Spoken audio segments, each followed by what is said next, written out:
detallados. Siempre como el impulso nervioso o potencial de acción. Es un sinónimo que le puede dar. Muy bien, entonces con esto, bueno, siempre hay que establecer esa grande diferencia entre las neuronas y las células de la glía, que quien nos va a permitir pues, estar generando esos impulsos nerviosos son las neuronas, las unidades funcionales y estructurales del sistema nervioso. La situación es de describir pues cómo es que la neurona tiene esa capacidad de generar un impulso nervioso. Eso nos vamos a dedicar en esta parte. Obviamente dentro de estas estructuras hay una que es fundamental.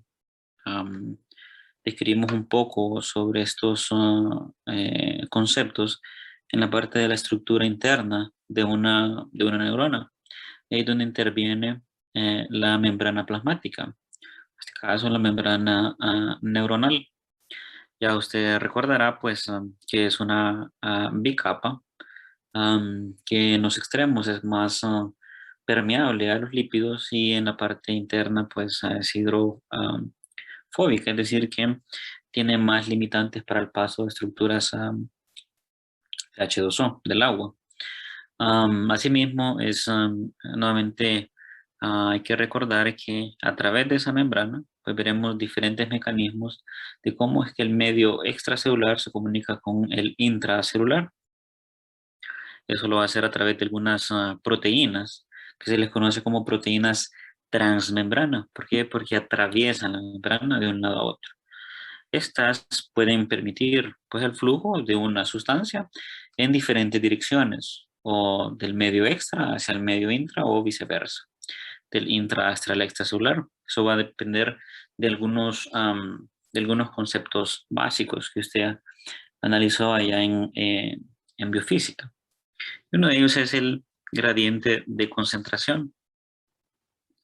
¿A qué nos referimos con esto? Bueno, hay en la célula, en este caso la neurona, para mantener un equilibrio, pues tiene tanto sustancias en esta parte externa y otra concentración en la parte interna. Aquí tiene su membrana plasmática con sus dos capas. Algunas proteínas aquí, transmembrana. Aquí un ejemplo como cuando estas mismas proteínas tienen algún receptor específico para una estructura, esta se puede unir aquí y después modificar esa estructura interna y permitir que, en este caso, que se abra o en otros casos que se cierre. Al final eso va a ser un principio importante para seguir permitiendo ese flujo de sustancias que me contribuyen a generar ese potencial de acción que vamos a ir viendo más adelante.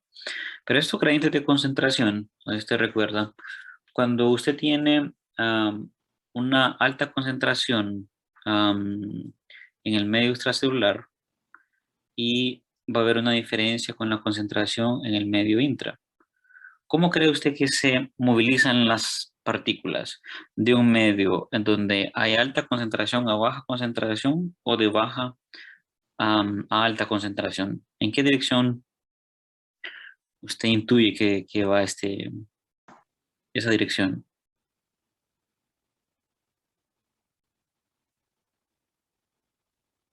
De un medio con alta concentración de solutos a uno de menor, o los solutos van de menos a más. ¿Qué se imagina usted? De menos a más. De menos a más. Eso dice, ¿quién más?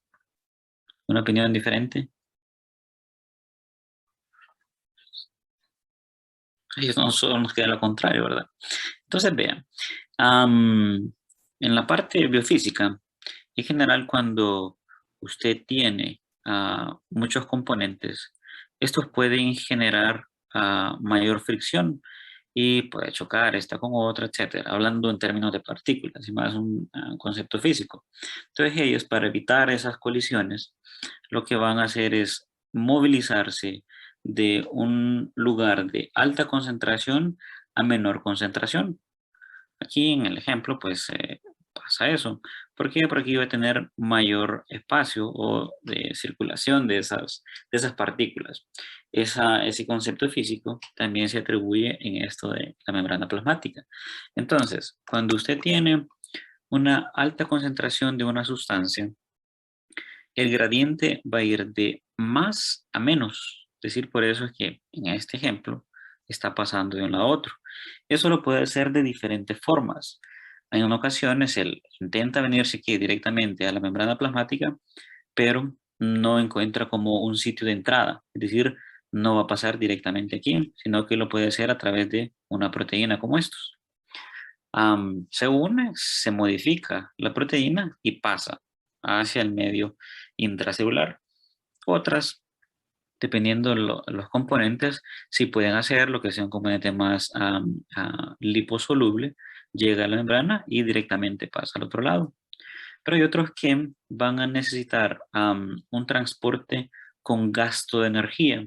¿A qué me refiero con eso? Que internamente, ve este que significa adenosín trifosfato, es como la gasolina o los alimentos para estas estructuras.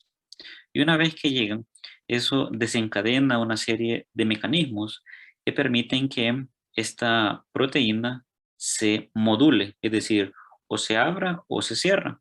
Cuando nosotros hacemos uso de energía, a eso le denominamos como transporte activo. Estoy ocupando de alguien, de un gasto energético. Pero cuando no utilizamos ATP o algún derivado energético, ahí el transporte se denomina como transporte pasivo. Puede ser que solo llegue a este punto, se moduló y después entra una sustancia de un lado a otro. Entonces eso es fundamental para tenerlo claro, que los solutos en estos medios neuronales se van a dirigir de lugares de alta concentración a menor concentración. Eso va a ser importante porque usted va a tener que saber esos solutos, cuáles son los que predominan en el medio extracelular y en el intracelular para entender el mecanismo del potencial de acción. ¿Sí? Es un concepto que debemos tenerlo claro. Y lo otro es que pueden haber tanto transportes pasivos como transportes activos. ¿Cuál es la diferencia? En el activo yo necesito energía. Este ATP obviamente es producido a nivel de la maquinaria nuclear, pero quien más genera eso son las mitocondrias. Porque la mitocondria es como una fábrica de energía que va a estar disponible para cualquiera de... Aquí tenemos un ejemplo de una proteína transmembrana, pero son una infinidad. Imagínense, microscópicamente está repellado su membrana plasmática para recibir este tipo de estímulo para una modificación de la estructura interna. ¿Ok? Entonces así es como vamos a ir movilizando esto. ¿Está claro eso? Si no, me avisan para poder, vamos a ir haciendo más ejemplos en ese sentido de entender esos conceptos. Es como a veces usted tiene un tumulto de gente, una gran cantidad, usted se va a ir para un lugar donde haya más espacio. Pues eso lo hacen los solutos, y eso lo va a hacer el sodio, el potasio, el cloro, el calcio. ¿Okay? Vamos a ir viendo esas concentraciones posteriormente, pero así como se van a ir movilizando. Nosotros habíamos definido que su impulso nervioso, es decir, el potencial de acción, va a hacerlo, y como lo propuso el doctor Santiago Ramón y Cajal, en una dirección. Inicialmente se postuló esto, ¿verdad? Que el flujo era anterógrado, es decir, hacia adelante. Desde una vez que recibe un estímulo por acá, aquí hay múltiples neuronas conectadas, se procesa esa información aquí en el núcleo y después en un punto importante, en el denominado cono axonal, pues ahí hay un cambio en la membrana plasmática y permite la liberación del potencial de acción y se va a recorrer por todo esto aquí para llegar hacia... ¿Cómo se llama esta estructura de la neurona aquí? ¿Qué nombre tiene? Telodendrón. El telodendrón. Entonces el telodendrón, nuevamente imagínense aquí otra de otra neurona ya, las dendritas con que va a hacer pues sinapsis. El flujo de forma fisiológica es anterógrado. Van a haber algunas excepciones en donde, muy raro, cuando hay, por ejemplo, ayer que vimos de lesiones, que puede haber un flujo retrógrado, es decir, que esa estimulación no tenga para donde, no tenga una conexión hacia adelante y lo hace de forma retrógrada. Ya son procesos más patológicos. En una que otra situación que no sea patológica, ahí puede, si la neurona procesa eso, puede decidir hacer un flujo retrógrado, pero eso es muy raro, ¿ok? Existe la posibilidad, sí, pero fisiológicamente va a ir hacia el frente, hacia adelante, ¿ok? Un flujo anterógrado. Muy bien. Solo estamos teniendo una aclaración a estos conceptos para después utilizarlos en el potencial de acción. Ve aquí una muestra de cómo se da esa transmisión. Imagínese usted aquí en la piel, usted va a tener una gran cantidad de receptores.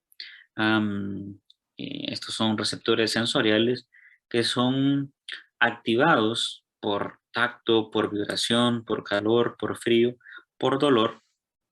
Iremos viendo eso más adelante. Pero esa activación mecánica o térmica activa uno de estos receptores.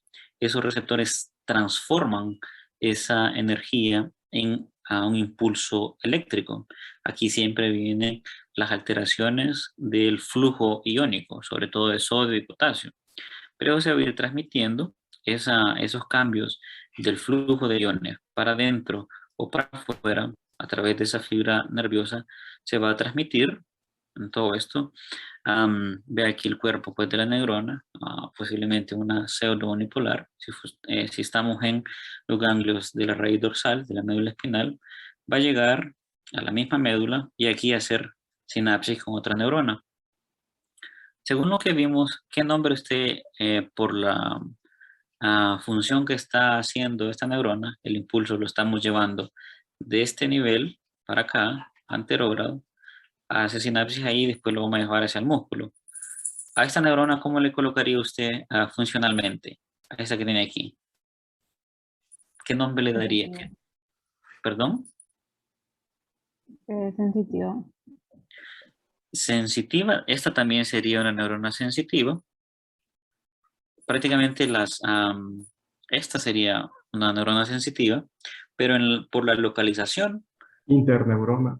interneurona sería el nombre más apropiado, porque solo me está comunicando, o sea, si con tanta raya roja ahí.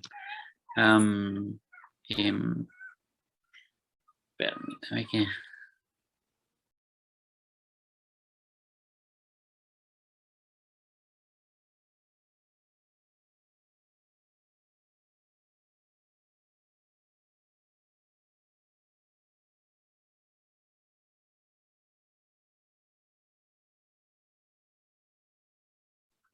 Muy bien, disculpas. Entonces nos quedamos en que esta es una neurona sensitiva. A esto le llamamos como interneurona o a internuciales. Y a la que tenemos, a la siguiente, ¿cómo le colocarían? Ya esto, que va hacia el músculo. Motora. Exacto, una neurona motora, una neurona efectora. Pero ven que a través de todas esas acciones se tuvo que generar un potencial de acción para transmitir esa información y para llegar aquí a que se haga la contracción muscular. Pues vamos a ir viendo todos esos mecanismos. Hay otro concepto a tomar en cuenta en la generación de un impulso nervioso que es el potencial de reposo. Como su nombre lo dice, es un estado en la membrana de la neurona en donde no hay movilidad de los iones. Es decir, lo puede ver de una forma más pasiva, pero que no va a generar un potencial de acción. Por ejemplo, cuando usted está en reposo, esas neuronas que estaban destinadas a hacerle una ejecución de un movimiento, por ejemplo, manual, si yo no lo estoy moviendo, dejo esa neurona efectora en reposo. Ahí quiere decir que en ese estado la neurona no está haciendo mucho intercambio iónico para generar un potencial de acción. Ya como el estado adverso. Uno es cuando genera el potencial de acción, que esa neurona está activada, y otra está reposando. En esas situaciones de activación y de reposo, va a haber también unos cambios en la concentración iónica. Y eso es lo que vamos a ir que tener en cuenta. ¿Qué pasa con los iones cuando estamos en reposo y qué pasa con los iones cuando estamos activando una neurona? Pues a ese potencial en donde la neurona permanece sin activación se le conoce como potencial de reposo. Todo esto nosotros lo podemos mesurar, lo podemos medir a través de microelectrodos. Se le puede ahora colocar en la membrana plasmática de la neurona, dependiendo en qué región, o allá en el soma o en el axolema, medir ese impulso eléctrico a través de ya ciertos aparatos que se encargan de esto. Y decir nosotros confirmar si eso está en reposo o si está siendo activado. Vamos a ver que todo esto va a depender de la corriente que se está generando por las cargas de los iones. Recuerde que los iones tienen su carga o positiva o carga negativa. Y aquí un ejemplo de qué pasaría cuando una neurona está en reposo. Por ejemplo, cuando usted está entrando más en somnolencia, unas neuronas se le van a inactivar o van a estar en reposo. Pero ahorita que usted está atento, pues está generando muchos potenciales de acción. Pero ¿qué pasa en la membrana de la neurona una vez que terminemos la clase, que ustedes ya van a reposar? Y el término dice que no está transmitiendo información, pero si nos vamos específicamente al detalle de esto, todos estos cambios los vamos a observar en la membrana plasmática. ¿Okay? Vea que para identificar esta imagen, usted va a tener canales para los determinados iones que usted posee. Usted tiene sodio, potasio, tiene calcio, tiene cloro y una gran cantidad de proteínas, sobre todo en el medio intracelular. Dividamos esto en extracelular aquí y el medio intracelular. ¿Okay? Entonces tenemos canales de sodio, es decir, que por este solo va a pasar sodio por este canal. Tenemos canales de potasio, que son específicos solo para el potasio. Esto es cuando dice el término regulado por voltaje, quiere decir que cuando ese potencial de acción se está transmitiendo a través de toda la membrana, desde el cuerpo hasta pasar por el axón, y viene aquí los cambios de polaridad, de ser positivo y negativo a ser negativo y positivo, ya veremos eso. A eso se le conoce como regulado por voltaje. Ese cambio aquí continuo en la membrana es que va a hacer que estos canales se activen, solo que esos canales son específicos para alguien. Es como que diga que este canal ahí solo va a pasar, por ejemplo, a Yumi. Ahí solo tiene el camino para Yumi. El otro, que es el de potasio, solo para otro compañero específico. Tienen esa característica y es importante para generar estos cambios. Ok, ya identificó ese canal de sodio, identificó el canal de potasio, pero ve que aquí hay otra estructura que igual es una proteína que se llama bomba de sodio-potasio. Como dice bomba, es algo que va a estar continuamente haciendo un intercambio. Imagínense una bomba activada. Esa bomba es súper importante para mantener su potencial de reposo. ¿Por qué? Porque esa hace simultáneamente dos movimientos. Uno es que va a llevar hacia el medio extracelular 3 iones de sodio. Recuerden que el sodio tiene carga positiva, ¿ok? Carga positiva. Y al mismo tiempo, en esa situación de el mandar a 3 iones de sodio para afuera, al mismo tiempo él va a introducir 2 moléculas de potasio, estas que están aquí. Cuando vea la imagen, pues aquí están por lo menos las señales para identificar esos iones. Eso se hace con el objetivo de que mantenga un equilibrio entre la concentración de cargas externas y cargas internas. Solo que usted está viendo hasta el momento que solo está movilizando carga positiva y la negativa, doctor. Ya vamos a entrar.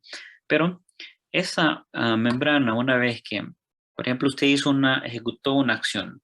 Estaba leyendo, estudiando y después se fue a reposar. Para que esa neurona pase de un estado activo a uno de reposo, ahí quien está funcionando, pero al 100% es la bomba de sodio-potasio. La función de ella es mantener el equilibrio y retornarme la membrana plasmática a un estado de reposo. Ya veremos exactamente a cuánto llega ese reposo en términos de carga, ¿ok? Para no irlos confundiendo en este momento. ¿Qué pasa con los otros? Bueno, si no hay ningún estímulo que venga por acá, van a estar inactivos, es decir, no va a haber paso, pero si hay continuo paso de impulsos eléctricos en este nivel que vienen por toda la membrana de la neurona, ahí van a estar pasando dependiendo del gradiente de concentración, si es para adentro o si es para afuera. La neurona, ve aquí, ya haciendo más complicado el sistema, la neurona de forma interna, ella identifica qué es lo que tiene más concentrado internamente y eso puede hacer a mandar una señal para activar o inactivar esos canales si necesita que se me salga toda esa acumulación que no necesita un equilibrio o que sea más permeable y pues concede el paso de esas moléculas. En este punto, lo relevante es que cuando hablamos de potencial de reposo, va a estar siendo activada su bomba de sodio-potasio y es nuevamente importante que recuerde qué es lo que hace esa bomba. Es un movimiento bidireccional en donde envía 3 iones de sodio hacia el medio extracelular y 2 iones de potasio hacia el medio intracelular, ¿ok? Para potencial de reposo. Más o menos en un estado inactivo, pues usted tiene más cargas positivas en el medio exterior. Aquí eso sería un estado potencial de reposo. Cuando viene un impulso, se van a pasar esas cargas positivas hacia el medio intracelular. Entonces vean, exterior positivo, interior lo que predomina es negativo en reposo, pero ya en el impulso nervioso cambia, eso es contrario. Todas esas cargas positivas van hacia dentro, hacia el medio intracelular, y eso hay una explicación de que usted va a tener un gradiente de concentración mayor afuera, por ejemplo, de alguna sustancia como el sodio, y menos internos, menos concentración de sodio intracelular. Por eso es que va a tomar ese flujo hacia adentro, si no lo haría hacia afuera. Para irle complicando más la cosa, el potasio lo hace al contrario. Él es altamente concentrado internamente y menos en el exterior. Entonces, ¿para dónde cree que se va a movilizar el potasio? Tiene una concentración mayor intracelular que extracelular. ¿A dónde agarraría el potasio?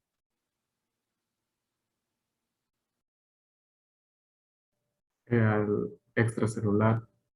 Hacia el medio extracelular. Esto es importante que lo comprendamos, jóvenes. Si tenemos dificultades, me avisan, porque tal vez nosotros lo vemos más en detalle, porque podríamos, en neuroanatomía lo que corresponde es ver la estructura, qué es lo que interviene en cada uno, pero esto ya es más parte neurofisiológica. Pero una vez que vaya usted a fisio, esto va a ser pan comido para usted. 14 horas. Bueno, nuevamente, de esto hay varias imágenes, usted va a ir viendo esos estados de reposo y después pasaremos al estado ya del potencial de acción. Pero una neurona tranquila, o sea, no tranquila, no es el término, una neurona inactiva o en reposo, pues eso pasa. Siempre una activación más de la bomba de sodio-potasio.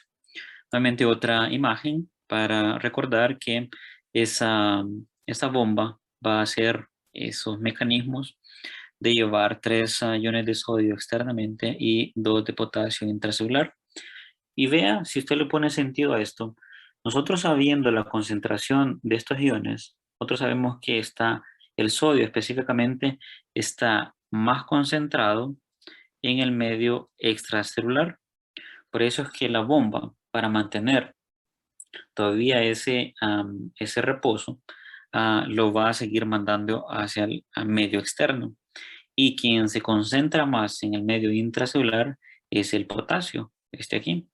Por eso la bomba hace lo contrario, para mantenerlo en esos niveles de equilibrio. Iremos viendo que le agregaremos más solutos a ese medio extra, intra, para encontrar ese equilibrio total. Personalmente, el que está siendo más activo en reposo, su bomba de sodio de potasio. ¿Okay? Obviamente, esto va a ser simultáneo en otros sentidos, es decir, ¿qué pasa si eh, encuentro un canal que no es dependiente de voltaje, sino que es un canal, es decir, una proteína aquí, que solo utiliza transporte pasivo, es decir, no necesita energía y únicamente se moviliza por gradiente de concentración? Pues ahí, en algunos casos, ese sodio, por lo menos él, se va a difundir del medio extracelular hacia el medio intracelular. Se ve que son un elemento más otro elemento más otro elemento, al final que interviene para mantener ese equilibrio. Pero al final, en cada uno de ellos hay un mecanismo de control. Si hay una permeabilidad para iones de sodio, también puede encontrar una permeabilidad para iones de potasio. Y ahí contrarrestar ese exceso de cargas positivas, mandándolas para afuera a otro canal por el gradiente de concentración, específicamente de el potasio. Aquí la neurona lo que intenta hacer es jugar con ese desbalance. Ahí, como es una bomba, envía eso para el medio externo y al mismo tiempo va a introducir esos dos iones de potasio hacia el medio intracelular. Él tiene, o la bomba tiene unos sitios específicos donde va a captar esos iones y ahí se unen y los traslada hacia el otro medio. Eso en el momento de estar manteniendo ese equilibrio. ¿Okay? Estos mecanismos de la bomba son dependientes de energía, pero una vez que igual hay un desequilibrio en el medio intracelular, ahí ella también se puede activar bien de las mitocondrias y hace pues ese efecto. Muy bien, pero sigamos complicando el asunto. Vean que cuando nosotros analizamos esa bomba de sodio-potasio, que es esta que está aquí, nuevamente la función es enviar 3 iones de sodio hacia el medio extracelular e introducir 2 iones de potasio. Vea que estos ambos tienen carga positiva. ¿Okay? Es importante esta situación. Pero los otros iones, ¿qué pasa con el resto? Bueno, cuando el soma neuronal, el pericarion, detecta que hay una alta concentración de potasio en el medio intracelular, es decir, que aumenta aquí ese calcio. El calcio, cuando se acumula mucho, es excitotóxico. Él es súper importante para activar el retículo endoplásmico rugoso, el liso, para formulación de procesos de liberación de ribosomas, de vesículas. Ese ion interviene mucho en todos estos procesos, pero hay un límite. Y ese límite es que cuando comienza a acumularse, ahí la neurona lo detecta y dice, esto no es bueno. Si eso se sigue acumulando, me puede causar algún daño. Eso es lo que se le conoce como excitotoxicidad, que es lo que les he venido comentando en algunos procesos como de las epilepsias. Esas neuronas se están generando mucho potencial de acción, potencial y potencial, y eso hace que entre mucho calcio. Si se está manteniendo, al final esa neurona ya no dará abasto funcionalmente y va perdiendo estructuras, toda la maquinaria interna. Eso es progresivo, va causando daño y esa neurona al final pues se puede degenerar.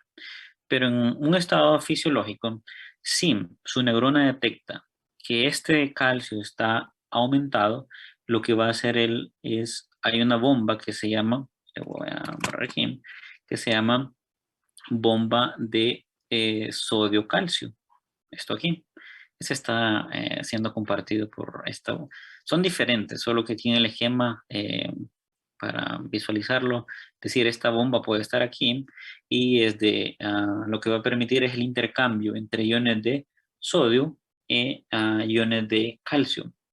Entonces, va a movilizar, vea que un ion de calcio, pero eso no es de gratis. Va a tener la membrana que es intercambiarlo por alguien.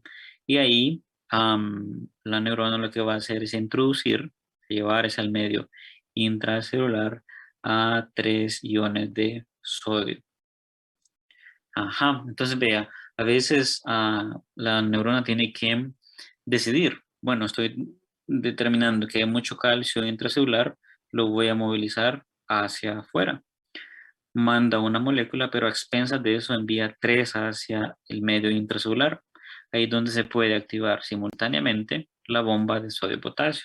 Está determinando mucho sodio, entonces se activa y los envía para afuera.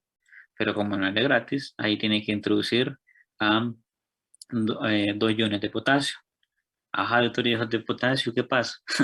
Parece mercado aquí vendiendo, ¿verdad? ¿Qué me da? ¿Qué le doy?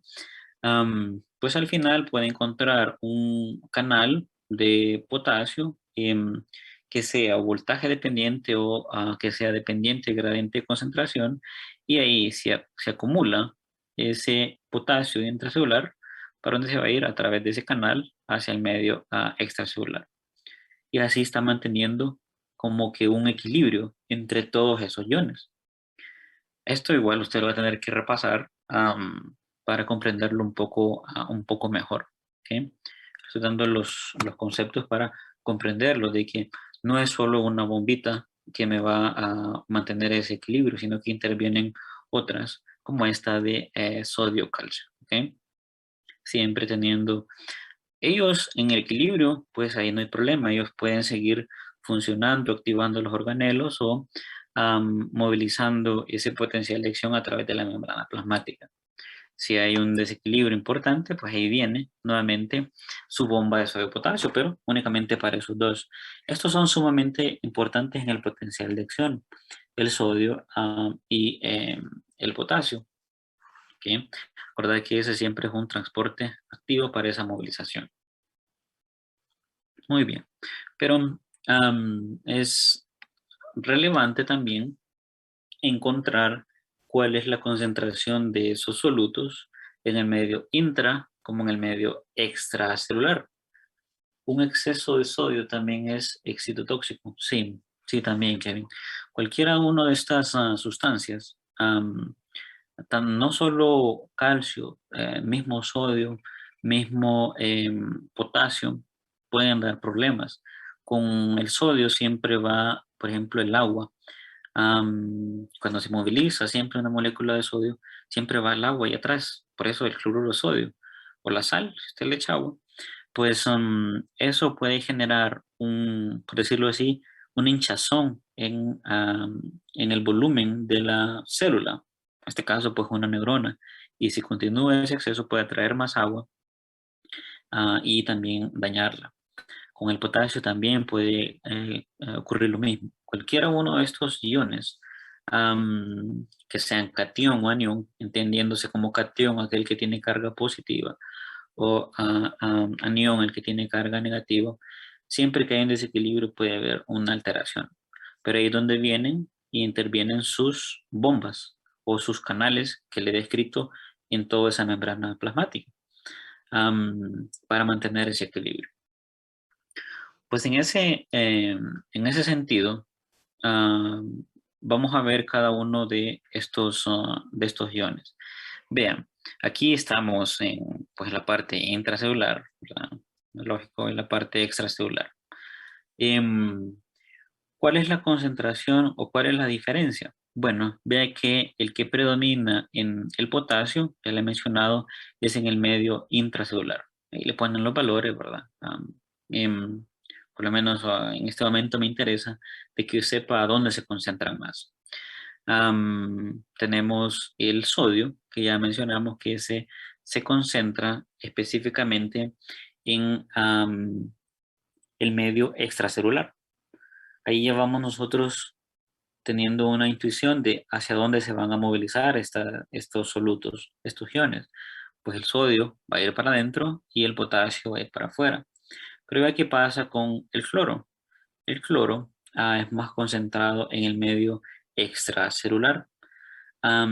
Eso nos indica pues que va a tener una difusión de un medio extra hacia el medio intracelular. El otro es el calcio.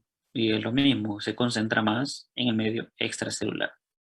Pero yo les he hablado de que la neurona pues tiene un potencial de reposo, y ese potencial de reposo se puede medir, se puede cuantificar.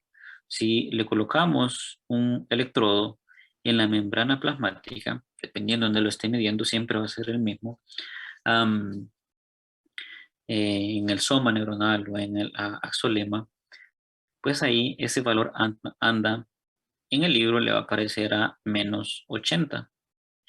Y esos son menos 80 milivoltios. Y nos vamos a quedar pues con ese valor. Ustedes van a encontrar algunos artículos que hablan de menos 60, menos 70. Pero por fines de evaluación pues nos quedaremos con menos 80 y es el que prevalece.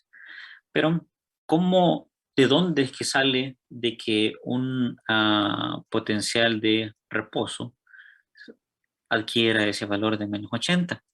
Si usted está viendo que parece que todo lo que hay aquí, la mayoría, es carga positiva, positivo, el fluoro sí negativo, positivo, y lo mismo intracelular.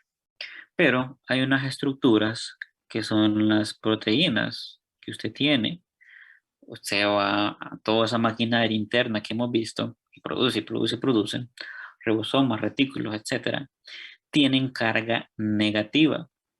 Entonces, como predomina en todo esto, cuando se hace una medición a través de un electrodo, el electrodo se le va a decir si tiene carga positiva o negativa, y lo que hace es una diferencia. Si entre el medio intracelular y el extracelular. Por eso es que al sumar todos estos componentes, todos estos solutos de carga positiva, negativa, le coloco el electrodo y lo que me registra en corriente pues son menos 80 milivoltios. Pero nuevamente, ¿por qué sale menos? ¿Por qué su potencial de reposo es negativo? Por la gran cantidad de proteínas que tiene en ese medio intracelular. Eso es lo que le confiere que sea negativo. Y de ese punto vamos a partir para medir cuándo es que una neurona se va a despolarizar, es decir, cuándo se va a activar o cuándo va a seguir nuevamente al proceso de seguir em, en reposo, en que solo estaría más activa su bomba de sodio potasio. ¿Okay? Esto, jóvenes, es un poco pues, más complejo de lo que parece. Hay ciertos biólogos, etcétera, neurocientíficos que inicialmente intentaron determinar estos valores. Hay una denominada ecuación de Nernst que incluye cada uno de estos tópicos y hacen un cálculo. Y lo que le quiere decir aquí es que con esas diferencias de concentración entre uno y otro ion, al final la sumatoria de todo este conjunto y la sumatoria de este conjunto externo, aquí va a permitir que no haya un intercambio iónico entre el medio extra e intracelular, es decir, que esté en stand-by, que esté parado, que no haya ese flujo en cualquier dirección. A eso que se conoce como potencial de reposo y un equilibrio de la membrana plasmática. Tal vez lo que le puede confundir son todos esos valores en un lado y en otro. Pero esa ecuación se encarga, o lo que nos dice, es que el equilibrio se logra, por lo menos en la célula, cuando tienen estos niveles de concentración para los distintos iones, siempre teniendo una diferencia con otra. ¿Ok? Entonces, su potencial de membrana en reposo, cuando yo le pregunte cuál es el valor, se va a decir menos 80 milivoltios. ¿Ok? Esta es la unidad, aparte más eléctrica, ¿verdad? Pero es lo que nos están dando ese valor. Muy bien. Pero, como dice mi sobrino, pero, ¿qué ocurre cuando la neurona recibe un estímulo? Imagínense que está con una dendrita, aquellas prolongaciones del cuerpo, y la va a recibir por diferentes puntos. En cada uno de esos puntos lo que va a haber es un cambio de polaridad, y cuando me refiero a polaridad estoy haciendo alusión a si es carga positiva, a si es carga negativa. Usted ya recuerda que si llegase un estímulo que viene de una neurona a otra, se está ahorita pensando, está generando un potencial de acción, por lo menos local. En general, usted tiene esas cargas positivas externas y negativas internas. ¿Por qué usted tiene este montón de cargas positivas externas, según lo que hemos discutido hasta el momento? O lo que yo he hablado.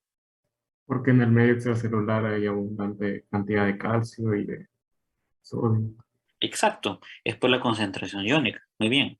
Entonces, cuando viene un estímulo, lo que va a hacer es que por gradiente de concentración se vaya para el medio intracelular. Por eso es que hay este cambio de polaridad. A eso me refiero con polaridad. ¿Ok? Polos, positivo y negativo. Solo que esto, como todo eso está tapizado me quiere decir que está en toda la extensión de su membrana, pues va a generar esos cambios hacia el siguiente canal, hacia el siguiente, haciendo que se despolarice la membrana que tenía esa polaridad estable, ahora hizo un cambio, se despolarizó, y vea que como hubo un flujo de los iones positivos hacia el medio interior, ya el medio exterior le quedó negativo, y lo que era negativo dentro le quedó positivo, en ese momento por ese flujo, ¿ok? Y eso se va a transmitir, puede ser que una dendrita recibe ese estímulo, hace este cambio de polaridad. Si otra dendrita puede hacer el mismo efecto, solo que al final la neurona va a tener que hacer una sumatoria de todos estos estímulos para que definitivamente se despolarice o no. Lo que les estoy mostrando aquí son efectos que hace en cada uno de los puntos. Por ejemplo, una vez que aquí ya haya pasado el potencial de acción, ya se generó y viene aquí por la membrana, pues eso lo va haciendo por cada uno de esos canales. Uy, perdón. Am, Estaba positivo afuera, negativo adentro, entran, se estimula, hubo el cambio de polaridad y sodio para adentro. Y eso se va a transmitir obviamente en todo ese axón hasta alcanzar su terminal, el telomerón, y hacer sinapsis, es decir, transmitirle ese impulso hacia la otra neurona. Después veremos cómo es que pasa esa información de un lado a otro. ¿Muy bien? Pero recuerde que esto implica todas estas estructuras en ese cambio de polaridad. Nosotros, a veces la situación es que aislamos los conceptos, solo que ve que siempre va a estar trabajando. Hay unos denominados canales de escape de potasio. Aquí es que le mencionaba que se encontraba una alta concentración, pues ahí mueve ese flujo de intra a extracelular. Estaban los denominados canales de sodio dependientes de voltaje. Cuando viene ese cambio de polaridad, que se quedó negativo afuera y se vino positivo adentro, eso se va transmitiendo por todas estas áreas y encuentra este canal. Ahí lo que hace es, bueno, ese cambio de polaridad lo activó y como él es sensible a iones de sodio específicamente, lo que va a hacer es permitir el paso. ¿Y cómo es el gradiente de concentración del sodio? Del medio extra hacia el intracelular, en mayor concentración a menor concentración, pero en ese mismo paso, entonces usted va a tener en su membrana otros canales que son dependientes de voltaje de potasio. Eso también lo puede modificar o abrirlo y hacer que el flujo del potasio se vaya en el otro medio. En este mismo sentido, aquí le aparece su bomba de sodio-potasio, porque una vez que ha pasado todo este recorrido y encontró esa bomba, ese desequilibrio, pues, ella va a percibir que hay mucho sodio intracelular, todo ese que se vino aquí para adentro, entonces lo capta, es decir, lo percibe y ahí dice, bueno, me tengo que activar y lo que va a hacer es sacarlo. ¿Para qué? Para que una vez que pasó ese potencial de acción, él viene por acá, él viene por acá, una vez que pasó, esto tiene que volver al reposo nuevamente, a estar listo para que pase otro potencial de acción. Entonces vea qué dinámico es todo ese ejercicio de cada una. Y esto lo hacemos pues todo el día, toda la noche, etcétera. Entonces aquí para aplicarle el concepto a todos esa mayoría de canales que estamos viendo. Si ahora simplificamos un poco más esto, es que si comparáramos a esa membrana en un estado de reposo, ¿cómo estaría pues el medio intracelular?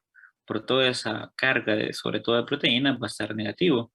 Y el extracelular, por la concentración de esos iones, como lo mencionaba Kevin, pues va a estar positivo. Y su bomba de sodio potasio, aquí va a estar súper activa para mantener este equilibrio en eso positivo afuera y negativo adentro, siempre sacando el sodio que puede estar en exceso. Pero por otro lado, si nosotros tenemos a esa membrana generando un potencial de acción, pues ahí pasa lo contrario. ¿Cómo va a estar el medio intracelular? Positivo, porque entró sobre todo el sodio. ¿Cómo va a estar el medio extracelular? Como esa gran cantidad positiva se vino para el medio interno, pues ahí lo que me va a restar son más cargas negativas en ese sentido. La bomba de sodio-potasio va a estar activa, pero no al 100, es decir, puede estar siempre generando su función si detecta en algunas partes de la membrana ese flujo de enviar para afuera esos sodios y para dentro de esos potasios, pero no comparativamente no va a estar tan efectiva como lo hace en el estado de reposo. Aquí es su pico de acción en estado de reposo para mantener ese equilibrio. Es una forma comparativa de observar estos cambios, tanto en reposo como en acción. Ahí ustedes pues, van a ver algunas imágenes y va a comprender mejor esa parte cuando la esté repasando. Estos son algunos ejemplos o esquemas que le presenta en el libro, pero que es prácticamente lo que le he estado describiendo en, en- en este momento. Vean que aquí nos menciona ya como potencial de reposo menos 80 milivoltios. Esto es lo que en promedio debería tener cada una de las neuronas, cada una de las membranas una vez que le coloquemos un microelectrodo. No sé si usted se pregunta, doctor, ¿y eso puede ser modificable? Es decir, puede ser que otra neurona tenga otro valor en vez de menos 80. Sí, hay diferentes estados que nos pueden dar eso.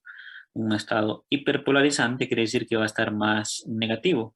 O cuando veamos ese episodio del potencial de acción, pues ahí obviamente va a estar más positivo, es decir, recuerda que menos negativo es para abajo. Aquí vamos a alcanzar menos 60, menos 50, llegar al cero.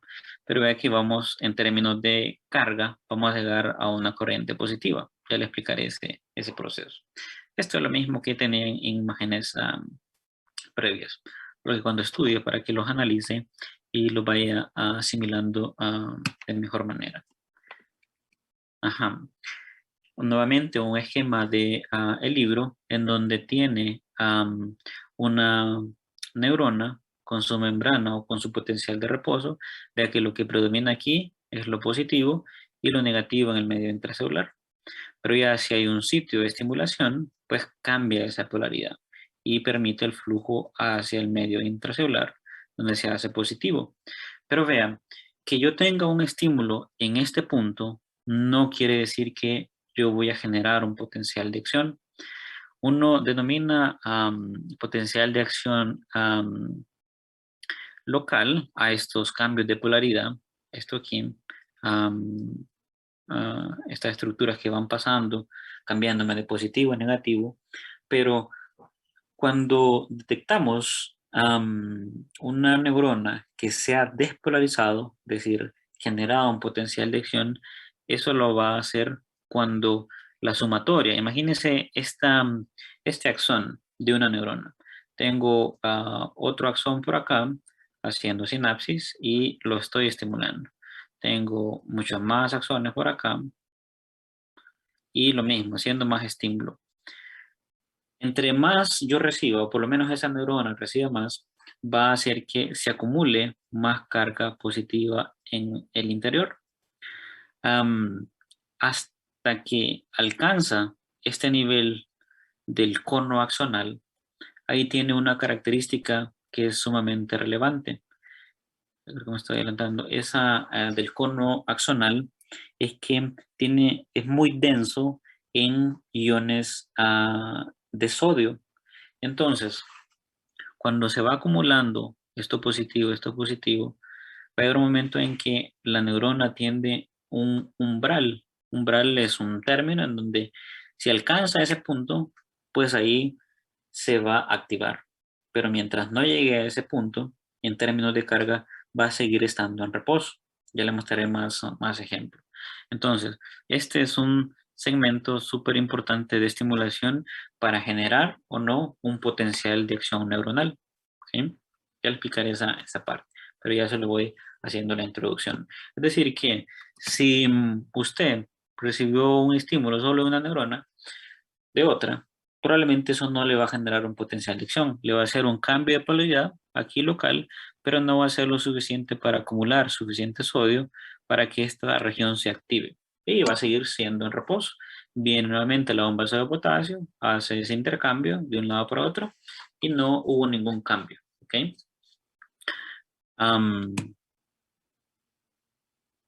Bueno, eso es lo que debería pasar dependiendo los sitios de estimulación en cada una de estas estructuras. Usted puede ir sumando estas situaciones en el medio intracelular y hasta que llegue esto, ahí sí se va a transmitir nuevamente de una neurona a otra, propagándose a través de toda esa neurona. Esto ya habíamos hecho algunos comentarios en cuanto a la mielina que tenemos aquí, sea una célula de Schwann o un oligodendrocito.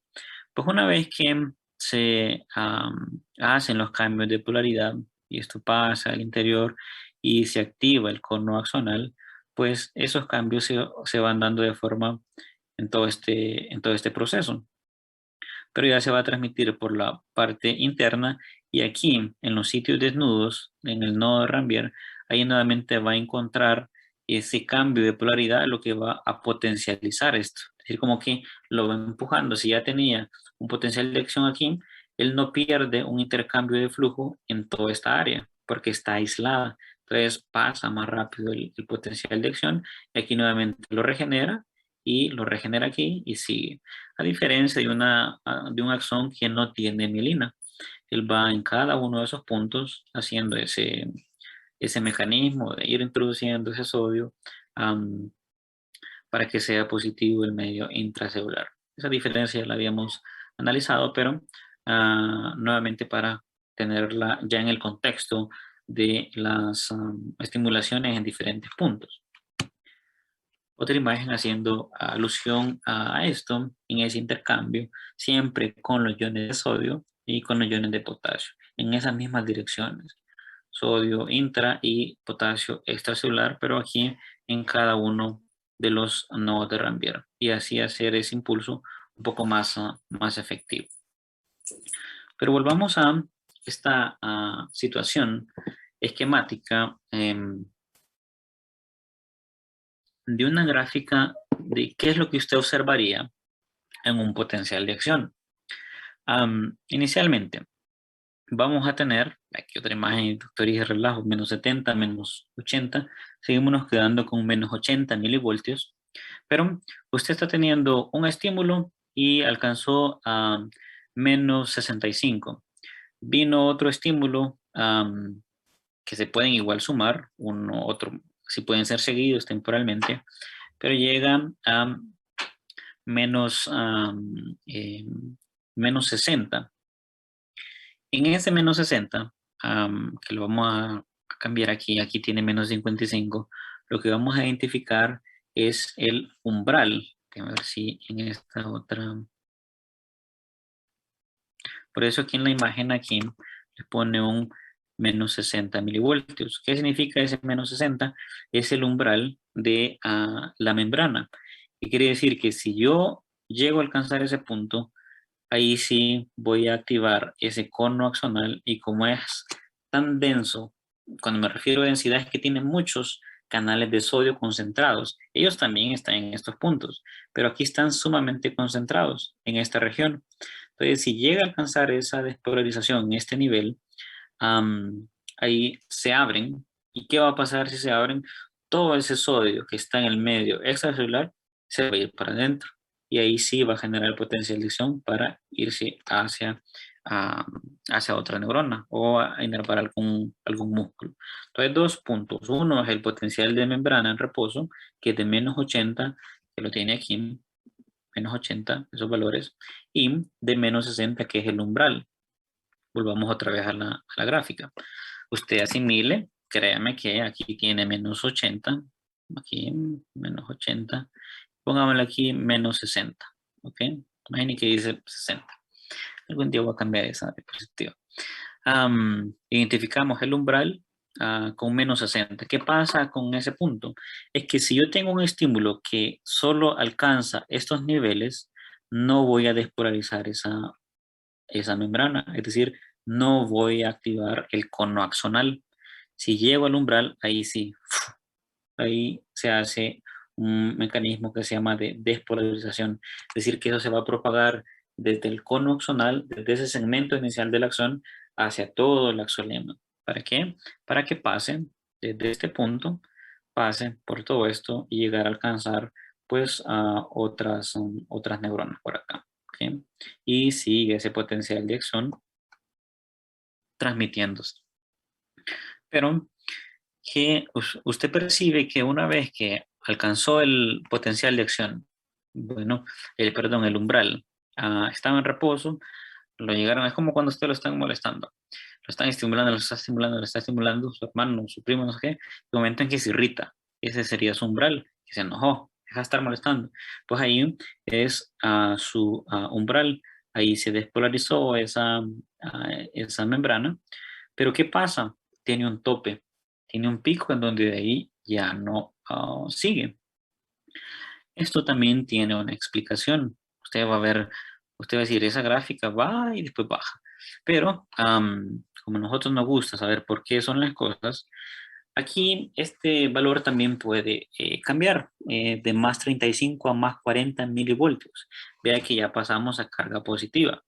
Pero ¿por qué esta espiga ya no siguió y hizo el retorno mejor hacia abajo? Nosotros tenemos que esos canales de sodio que le he estado repitiendo, ellos tienen una estructura interna que es un sensor de carga, un sensor de voltaje. Cuando ellos detectan, no me pregunte cómo, pero ellos ya están como programados, es como un breaker, llega a un nivel de amperaje y ¡plá! Se dispara. Entiéndase breaker por esas situaciones de las cajas eléctricas en las casas, que si hubo un corto se dispara. Pues eso pasa con los canales de sodio en las neuronas. Cuando ellos alcanzan un nivel de corriente de +35 a +40 milivoltios, se inactivan. ¿Qué quiere decir? Que activan ese sensor, y hacen una configuración, y esa configuración hace que se cierre ese canal. ¿Qué pasa si se cierra? Pues ya no va a permitir el flujo de entrada de iones de sodio. Por eso es que ya no sigue aumentando esto en carga, sino que vuelve a un proceso de volver al estado en reposo. Por eso a esto se le conoce como despolarización y a este fenómeno de retorno como repolarización. Se está volviendo a ser negativa. ¿Hasta dónde va a llegar? Pues al mismo potencial de membrana en reposo, que es de ¿cuánto? De -80 milivoltios. Doctor, pero si estamos asimilando que aquí es -80 y mire, esto se pasó aquí, hay un proceso que se llama hiperpolarización, puede llegar a -90, pero al final ve que retorna. Ahí vuelve a trabajar todos esos mecanismos de control que tiene de los canales, de las mismas bombas, para estabilizar nuevamente los iones que van a estar afuera concentrados, los iones que van a estar adentro en ese potencial de reposo. La neurona, como ven, trabaja bastante. Y a veces nosotros le exigimos bastante, pero hay que activarlas. Para eso están. Muy bien. Entonces, estos conceptos, ¿verdad? Despolarización, repolarización. Yo le pregunto, ¿por qué es que llegó a este punto? Usted va a decir, por el sensor de voltaje de esos canales de sodio. Nuevamente, veamos otros ejemplos en ese sentido. Una representación gráfica es en donde puede tener estímulos que lleguen a esa neurona, pero ve que hace un estímulo, hace otro estímulo, y ella puede seguir igual en potencial de reposo. Pero cuando se siguen acumulando o en un mismo instante recibe tantos estímulos que alcanza el umbral de menos 60 milivoltios, ahí nuevamente se dispara. En la despolarización llega a su pico a la inactivación de los canales de sodio, y como ya está cerrado el sodio, pues ya no hay cómo entre, y se regresa a retornar hacia su potencial de reposo. Se puede pasar un poco, sí, pero después va a volver a ese nivel. De aquí ya vamos a hablar de esto del tiempo, son milisegundos. Su potencial de reposo es de 1 a 2,5 hasta 3 milisegundos, en donde se da toda esa fase. Y se está dando en todo ese tiempo, cada momento. Aquí, ¿por qué tiene esta configuración? Pues, nuevamente, llegó, alcanzó el umbral y se despolarizó. Tiene esa fase ascendente después de retorno, pero hablaremos de unos conceptos que son los periodos refractarios. Por eso es que aquí usted dice fase refractaria. ¿A qué me refiero con fase refractaria? Refractario es cuando no cede algo. Por más que lo estimule, no, ahí está quieto. Hay enfermedades que se llaman como la epilepsia refractaria. Le doy un tratamiento, no lo controlo, le doy otro tratamiento, no se controla, le doy otro, no controlo. A eso se refiere con refractario. No cede a volver a estimularse. En el caso de la neurona. En esos periodos refractarios nosotros tenemos dos. Uno que es el periodo refractario absoluto y un periodo refractario relativo. Explíqueme eso, doctor. Bueno, yo me pregunto solo porque, para estimularme también.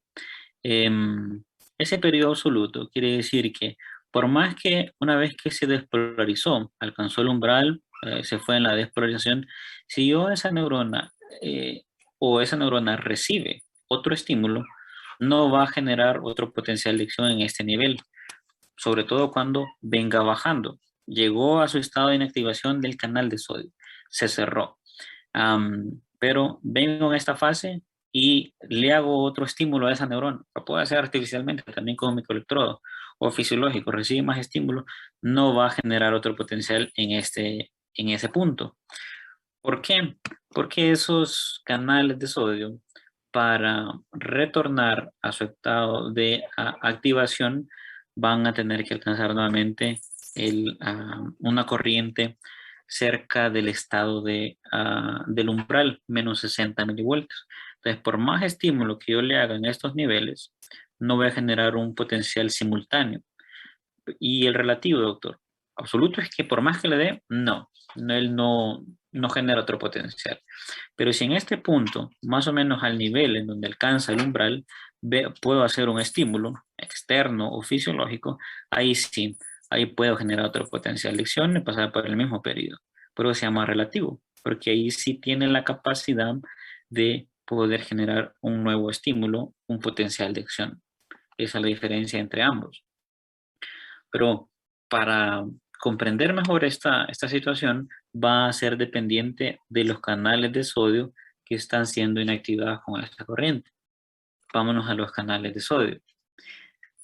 Los canales de sodio usted los puede tener, esos que le mostré en la membrana, en tres estados. Es decir, un mismo canal puede estar en tres modalidades. Uno es que esté cerrado, pues ahí no permite. Por ejemplo, está en equilibrio, va a estar cerrado. Va a estar abierto, ahí va a permitir el paso del flujo de esos iones. Pero hay otro estado que se denomina como inactivo, que quiere decir que ve esta estructura aquí. Es una forma esquemática, claro, pero es una proteína que lo que le mencioné del sensor de voltaje, se coloca en la parte interna, y por más estímulo que usted tenga en gradiente de concentración, no lo va a hacer que se abra, que vuelva a este estado. Eso, cuando alcanzó los más 35 milivoltios o más 40, pues él se inactiva. Y para recuperarse, vuelve más o menos hasta los menos 60, y ahí sí puede nuevamente seguir cerrado, o abrirse si hay un gradiente de concentración. Nuevamente, si yo tengo que la bomba de sodio potasio me volvió a tener esto en equilibrio, más concentrado sodio afuera que adentro, pero las otras sustancias también tienen alguna alteración, entró algún estímulo por ahí, este que está cerrado solo por gradiente de concentración se puede abrir para el paso del flujo. O si no hay un desequilibrio, pues mantenerse cerrado. Pero ¿qué pasa con el activo? Puede haber un gradiente de concentración mayor aquí de sodio y no lo va a movilizar porque es dependiente de carga. Por eso es que, por más que quiera aquí, yo no puedo hacer que esta espiga se aumente por lo menos en proporción de carga. Ahí es como le explica por qué tiene ese ascenso y ese descenso. A diferencia del canal de sodio, pues los canales de potasio tienen únicamente dos estados, o el cerrado o el abierto. Ahí dependiendo de la concentración, pues de eso va a depender si se abren o se cierran. No tienen ese estado inactivo, que es lo que le da esa propiedad hacia el potencial de acción. ¿Sí? No sé si vamos bien hasta aquí. Son varios conceptos que tal vez los vamos a tener que repasar. O usted los lee, ¿verdad? Vamos a, una vez que los lea, pues y no comprende algo, me avisa, ¿ok? Espero que todo vaya bien hasta el momento. Pero nos falta otra partecita un poco de asimilar. Ya para terminarle. Tenemos unos minutos. Pues vean, aquí tenemos siempre con el potencial de acción, una vez que se ha generado, tenemos dos tipos de gráfica. Uno, este principal, es el potencial de acción normal que usted haría una vez que es estimulado y alcanza ese cono axonal, alcanzó el umbral y disparó. Pero estos potenciales de acción, si los separamos en cómo contribuyen los iones de sodio o de potasio, ve que tienen algunas diferencias. Es decir, si para un trabajo, hay como tres integrantes y yo le quiero preguntar, ¿quién participó más del trabajo? El trabajo estuvo excelente, pero, bueno, Alexa pues aportó un 70%, Daniel, no quiere decir que menos, ¿verdad? Pero digamos un 20% y Gina un 10%. Ahí hizo el total para dar ese reporte. Si lo trasladamos eso a un potencial de acción, quien más participa en ese fenómeno es el sodio. Esta es una gráfica de conductancia, es decir, de la contribución que tiene ese ion en la generación del potencial de acción. Prueba que, no menos importante, pero siempre contribuyente, es lo que hace su potasio. Eso para hacerlo en términos comparativos.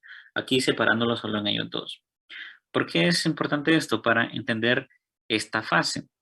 Aquí, nuevamente, la representación tenemos, asimilando esto como un potencial de reposo de menos 80, de menos 60 el umbral. Aquí es donde si alcanzó los estímulos, va a generar la fase de despolarización, va a llegar a su pico, a la inactivación de los canales de sodio y después retornar nuevamente al umbral y el fenómeno de repolarización, este que va bajando por acá. Pero si usted analiza esto en la contribución únicamente de los canales de sodio y de potasio, dependientes de voltaje, ¿qué es lo que pasaría? Pues bueno, aquí se significa cerrado o abierto e inactivo. Close, open, inactivo. Vea que en la fase inicial, en donde no hemos llegado a alcanzar el umbral, ¿cómo están sus canales de sodio y potasio? Pues van a estar cerrados. Ahí no hay ningún intercambio. No hay ni un flujo interno, ni hay ni un flujo desde el medio intra hasta el extracelular. Están cerrados. Pero una vez que vienen y alcanzó ese cono axonal por los estímulos que está recibiendo el cuerpo neuronal, por las dendritas o por otros axones, ahí viene la fase de despolarización. Pero ¿qué pasa con los canales? Bueno, obviamente el canal de sodio se va a abrir. ¿Para qué? Para que entre. y haga esa despolarización. Pero ¿qué pasa con los canales de potasio? También se van a abrir. ¿Cómo se movilizaban los iones de potasio del medio intra hacia el medio extracelular? Esto es lo único que le puede dar un poquito de confusión. ¿Por qué? Porque usted está movilizando carga positiva hacia el medio extracelular, pero quien está contribuyendo más en ese nivel con tanta carga es el sodio. Es como el gasto, es el intercambio que tuvo que hacer la membrana plasmática, permitir abrirlo para que entre mucho sodio, pero puede salir ese potasio y siempre generarme mi potencial de acción.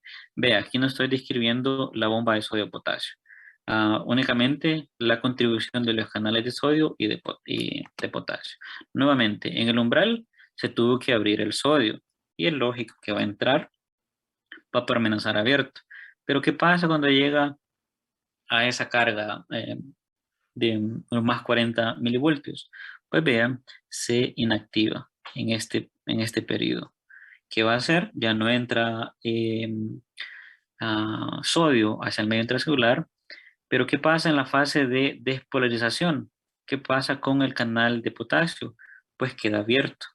¿Y para dónde se va el potasio? Para afuera. Entonces eso sí va a contribuir a que esa neurona, por lo menos esa membrana, vuelva a adquirir su carga negativa. Estoy sacándole, ya no me está entrando sodio porque lo inactivé en este punto. Y le estoy sacando el potasio que tenía, entonces me está volviendo a hacer esa neurona más negativa. ¿Para qué? Para que alcance su estado de reposo. Y una vez que alcanza el umbral, nuevamente, menos 60, pues vea que se vuelven a cerrar los canales. ¿Para qué? Para estar activos para otro estímulo. Y ahí, nuevamente, y está en ese juego. Vea que en tiempo, si lo quiere llegar a completar, solo el potencial de acción como tal, pues vea 1.5 milisegundos. Ya con la fase de volver nuevamente al reposo, tarda entre 3 a 4 milisegundos. Obviamente, si en este punto yo vengo y estimulo, ahí en el periodo refractario relativo puedo tener otro potencial de acción con lo mismo. ¿Okay? Entonces, la contribución que hacen cada uno de los canales, tanto de sodio como potasio. En esta fase que viene aquí de repolarización, obviamente ahí aparte va a estar activándose mucho su bomba de sodio-potasio.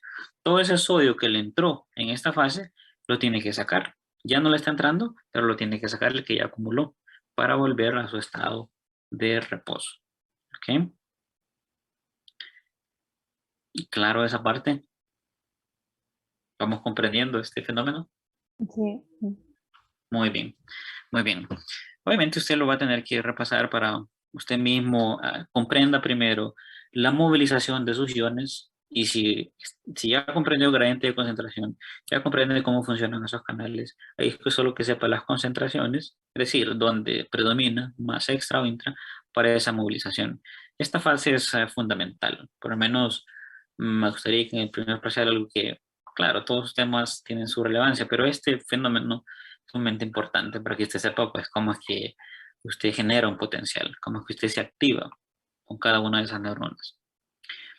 Ya para finalizar, pues vean, algunos pacientes que han sido operados por alguna daños, por ejemplo, siempre de epilepsia o de Parkinson, que pueden hacer estimulación magnética o estimulación directa con electrodos, pues he aprovechado alguna de esas intervenciones para colocar lo que son registros intracerebrales.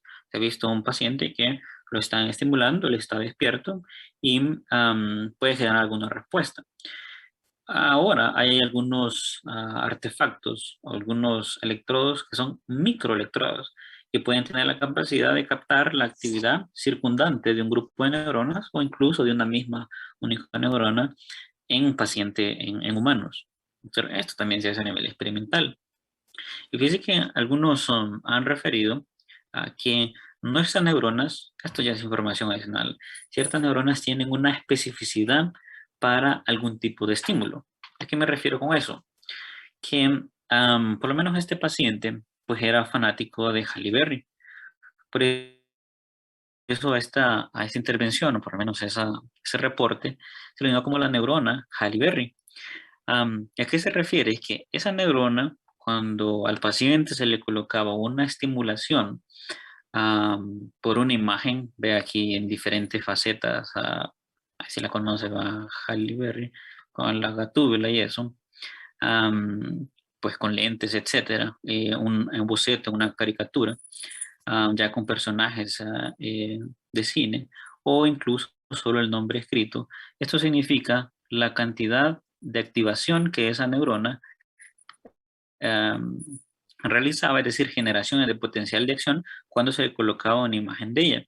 Obviamente se hacía entre esas fotografías, entre esos estímulos, otros personajes que no eran, yo no sé si este Bill Clinton, Jennifer López, no sé quién más puede, ni un científico está aquí, no están en Susana Herculano, pero o algún nombre similar. Estas son las activaciones, pero vea si usted compara, así es, simple ojo, parece que las activaciones siempre predominaban únicamente en los diferentes formatos. Vea cuando le colocaron solo el nombre, Halle Berry. Esa cosa, esa neurona se hiperactivó.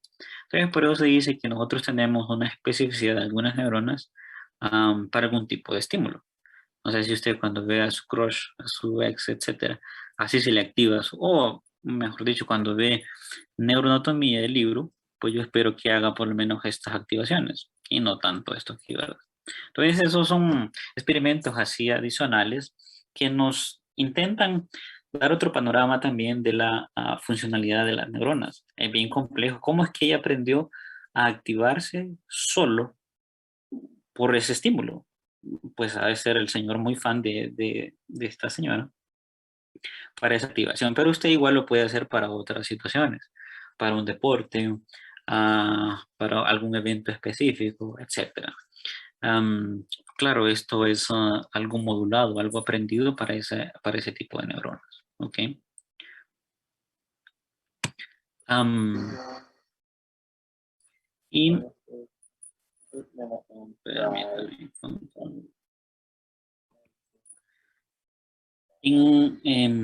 ¿cómo quitar el volumen y eso? Esto solo es un ejemplo de que así como nosotros, yo le he mostrado el funcionamiento normal de su membrana plasmática, de su neurona, y cómo es que está en reposo y cómo es que está activada. Pero hay algunas situaciones que son adversas. Por ejemplo, este es un pacientito en donde él lo que tiene son algunas mutaciones en canales de sodio. Usted vio qué importante es el canal de sodio para la generación de un potencial de acción. Pues cuando nosotros tenemos algunas características, un bebé que más o menos a los 6 meses comienza le da fiebre y comienza a tener esta es una crisis epiléptica en donde vea que solo mueve el hemicuerpo derecho. Y cuando se le denomina estatus, cuando dura más de 5 minutos, esto puede durar horas. Entre más ocurra esto en el paciente, pues más daño va a tener a nivel neuronal, porque esto es continuo. Y la característica que tienen estos pacientes es que aumenta un poco la temperatura y comienzan a tener estas convulsiones. Ya si, por ejemplo, uno en un contexto evalúa, comenzó a los 6 meses, solo con fiebre, hace esas hemiclonías, un movimiento repetitivo de contracción se le llama clonía, clonus de repetido. A veces moviliza los brazos, como interviene el músculo, se denomina como mioclonía. Si ya a medida que vamos evaluando a ese paciente, ya no caminó, por ejemplo, no se sentó a los 6 meses, no caminó el año, si hay un retraso en ese desarrollo neuropsicomotor, pues me está orientando a este síndrome que se llama síndrome de Dravet, que es por la doctora que lo describió. Uno le realiza el electroencefalograma y hay una actividad generalizada de descargas. Todos estos datos me ayudan por lo menos a orientarme a que ese paciente puede tener este tipo de síndrome. Pero ¿para qué le traigo esto? Porque el daño en ese paciente es a nivel de los canales de sodio. Hay un gen que es defectuoso para la generación de esos canales. ¿Qué pasaría con ellos? Es que cada uno de esos que usted tiene en la membrana permanece activo, es decir, permeable. Puede tener un defecto en el sensor y está introduciendo sodio a libre demanda. Si introduce más potasio, pues va a causar más carga positiva, llegar a ese cono axonal que se despolarice. Y eso constantemente. Obviamente hay mutaciones no solo de canales de sodio, sino que canales de calcio y también de canales de potasio. ¿Okay? Información de cómo eso también puede alterar el funcionamiento normal. Muy bien. ¿Alguna pregunta, jóvenes? La ataxia siempre puede ser causada por alguna malformación en los canales. Cuando nosotros hablamos de el término ataxia, Daniel, es alguna dificultad en la realización de alguna actividad, sobre todo la locomoción, es decir, de caminar. Esto puede ser adquirido, algún daño en una estructura principal del encéfalo, núcleo de la base, me puede dar este tipo de alteraciones. El mismo lesión en cerebelo puede tener ataxia. Pero en algunos casos, cuando hay daños en canales también por daño genético de sodio, puede presentar también un tipo de ataxia. O sea que no es exclusivo de causa genética, también puede ser adquirida. Incluso algunas malformaciones del neurodesarrollo también le pueden, como no se formó bien esa estructura que le controla el movimiento, va a tener ese disturbio de la marcha. Entonces son varios contextos en ese sentido, Daniel.